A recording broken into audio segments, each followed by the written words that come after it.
Hello, my name is Jennifer Gaudet and I'm a nurse practitioner and I own Everyday Wellness located right here in Wichita, Kansas. And we have been talking a little bit about weight loss in the past couple of videos, and specifically with our GLP-1 medications.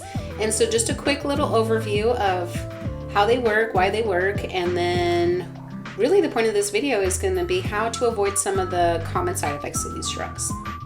So when we're talking about a GLP-1, specifically semaglutide, which is the active ingredient in Wegovy and Ozempic, and tirzepatide, which is the active ingredient in Zepbound and Mounjaro, they both are once-a-week injections, and what they do is they help us with our appetite control.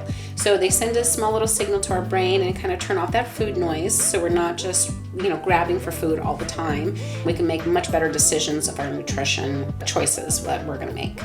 It also physically slows down our GI system. So that is why we're going to feel fuller longer. We're not going to eat as much because there's just really, our gastric system is going to slow down quite a bit. So the foods that we eat are going to be in our system longer and we're going to feel fuller longer as well.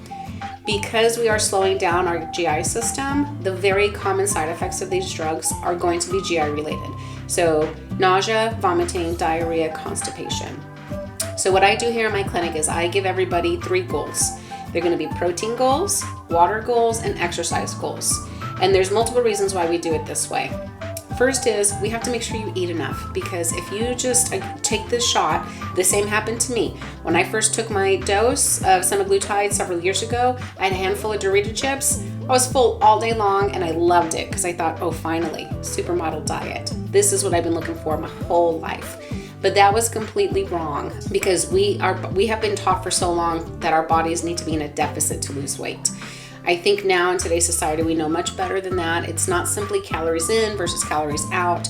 We really have to learn how to feed our body so that way it will work the way it's supposed to work. That way it's not starving all the time. So now that we're taking a medication where we are artificially turning off our hunger cues, we have to make sure we don't get malnourished. So I give you a protein goal to make sure you're eating enough. And we want to have protein-rich foods because that's what we need, especially as we age, but that's going to help keep our muscle mass so we don't have that muscle atrophy that these medicines cause also.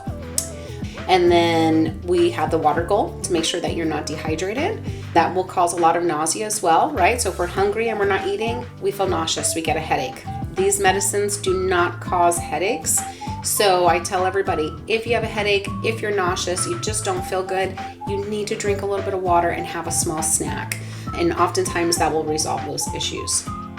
And then of course exercise, because if we have enough food in our system to make bowel movements, we have to keep our metabolism going. That way we don't get constipated, because again, remember, we are slowing our gut down big time. So a way to prevent some of the constipation is to eat high fiber foods, eat enough food, and then move our bodies. That way we're stimulating our peristalsis that way. And if you remember, peristalsis is what causes our bowel movements to come out. So when we're slowing that down, all that poop is staying in our system for too long and it can get stuck. So we want to exercise to speed that process up to keep it going at a regular speed, okay? Other issues that we can do, or items that we can do to help prevent some of that nausea, vomiting, diarrhea, constipation, is to avoid ultra-processed foods, because these drugs also cause a decrease in our digestive enzymes. And so we really need those to break down some of these foods. So what's an ultra-processed food? Anything that you don't make at home yourself. So it's really difficult to avoid ultra-processed foods, especially if you are a busy person, you're always on the go, or you have young children. So basically anything fast food, if it's in a box, it's in a wrapper, it's gonna be harder to digest.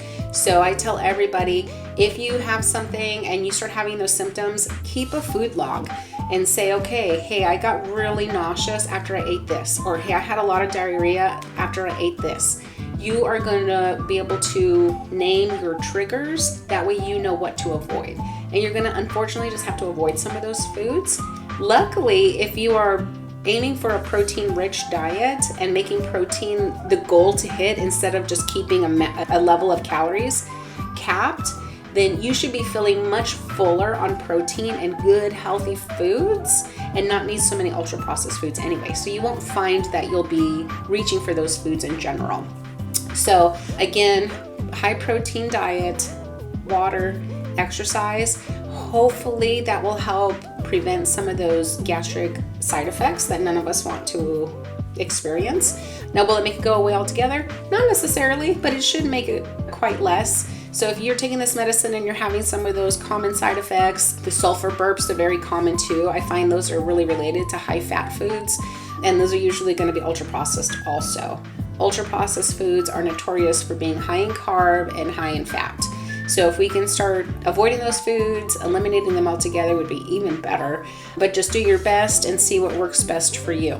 Now, tirzepatide usually has a smaller percentage of likelihood for you to have those symptoms. So if you're on semaglutide and really suffering, I definitely recommend that you try tirzepatide to see if you do better on that. Something else you can do, if we haven't talked about it in a previous video, is simply changing the location of your injection. So in a previous video, we talked about how to self-inject, and I always tell everybody start in the belly. If we're on a weight loss shot, we have extra real estate down here, so we have plenty of areas to choose from to inject. So if you're having a lot of nausea and not feeling good and you're injecting into the belly, then simply changing it to a different part of your body sometimes can eliminate that altogether. And I know it sounds silly, but I've seen it happen so many times in my clients. So let's review again where your injection sites are going to be. So most common is going to be your belly. So you find your belly button, and then this area here is free game. You can do your arm, and it's going to be right down here in that bat wing area, or you can do your thigh. And we're looking right here. So if you have been suffering from those unwanted GI side effects and looking for anything to make it better so you can continue on your weight loss journey, hopefully these tips and tricks have helped. And if you have any questions, feel free to reach out to me. You can get all my contact information at the website www.everydaywellnesswichita.com. Thank you.